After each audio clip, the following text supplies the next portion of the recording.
우리는 오늘 3.1절 기념주일 예배로 드리고 있습니다.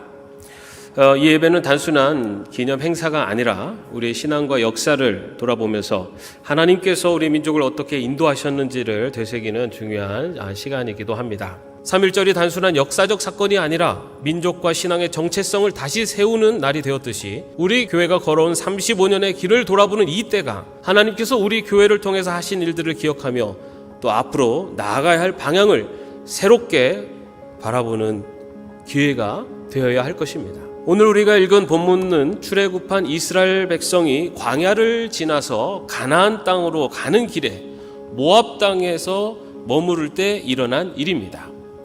모압 왕 발락은 이스라엘이 강성해진 그 모습을 두려워해서 당시 유명한 예언가였던 발람을 불러서 이스라엘을 저주하려고 했습니다. 모압 왕 발락은 진을 치고 있는 이스라엘이 보이는 산으로 발람을 데리고 올라가서 이스라엘을 저주하도록 요청을 합니다. 그러나 발람은 이스라엘을 저주하는 것이 아니라 오히려 3번이나 이스라엘을 축복합니다. 그러자 모압 왕 발락이 크게 분노합니다.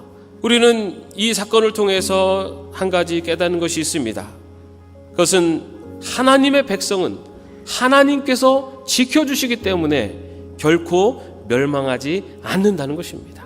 이 3.1 운동도 마찬가지입니다. 일본 제국은 한 민족을 억누르려고 했지만 하나님은 우리 민족에게 독립의 길을 열어주셨습니다. 마치 출애굽 때 이스라엘을 해방시키셨던 것처럼 하나님은 역사 속에서 억압받는 자들의 편이 되어주셨습니다. 그렇다면 그 하나님의 보호하심과 인도하심 속에서 우리는 어떤 길을 걸어가야 할까요? 모압 왕 발락은 자신의 권력을 이용해서 자신의 부를 이용해서 발람에게 여러 가지 호의를 베풀고 보상을 약속하면서 이스라엘을 저주하라고 회유했습니다. 그러나 이 발람은 끝까지 하나님의 말씀을 따르며 하나님이 주시는 말씀만을, 다시 말해 이스라엘을 축복하는 말씀만을 전합니다. 세상의 유혹과 탄압 속에서도 하나님의 뜻을 지키고 진리를 전하는 것, 그것이 참된 신앙인의 자세입니다. 3.1 운동 당시에 수많은 신앙의 선배들은요, 이 세상의 유혹과 협박 속에서도 끝까지 하나님의 공의를, 정의를 외쳤습니다. 3.1 운동은 단순한 민족 운동이 아닙니다. 그것은 신앙의 운동이었고 하나님의 공의를 이루기 위한 외침이었던 것입니다. 그렇다면 우리는 이 세상 속에 어떻게 이 흔들림 없이 믿음의 길을, 이 신앙의 길을 걸어갈 수 있을까요?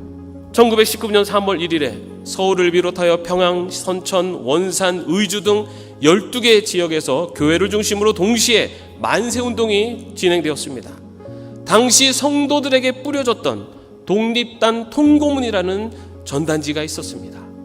이 전단지에는 이런 지침이 들어있었습니다. 하루에 3번 기도하고 주일은 금식하며 월요일에서 토요일까지 말씀을 읽어라. 성도들이 이 세상을 살아가며 판단하고 바라보는 가장 중요한 가치 기준은 하나님의 말씀이 되어야 합니다. 우리 예담교회가 세상의 소금과 빛의 역할을 감당하며 그리고 생명을 구원하는 교회가 되어야 합니다. 죄악과 불의로 부패하고 어둠이 짙어져가는 이 세상 속에서 하나님의 말씀으로 빛을 비추며 자기 자신이 먼저 희생하고 헌신하는 그런 소금이 되는 성도들로 넘쳐 흘러 세상 속에 구원의 길을 제시하는 교회, 바로 우리 예담교회, 저와 여러분이 될 줄로 믿습니다. 사랑하는 성도 여러분, 3.1 운동은 아직 끝나지 않았습니다. 영적인 자유와 정의를 향한 그 운동은 지금도 계속해서 일어나고 있습니다. 우리는 과거를 기억하는 것에서 끝나지 않고 이 선조들의 신앙을 본받아서 지금 이 시대에 우리가 해야 할 일을 고민해야 합니다. 먼저 지금까지 함께 하신 그 하나님의 은혜를 돌아보며 감사할 수 있는 우리가 되기를 바랍니다. 그리고 또한 세상과 타협하지 않고 하나님의 말씀 앞에 나아가는 신앙의 길을 걸어갈 수 있는 우리가 되기를 바랍니다.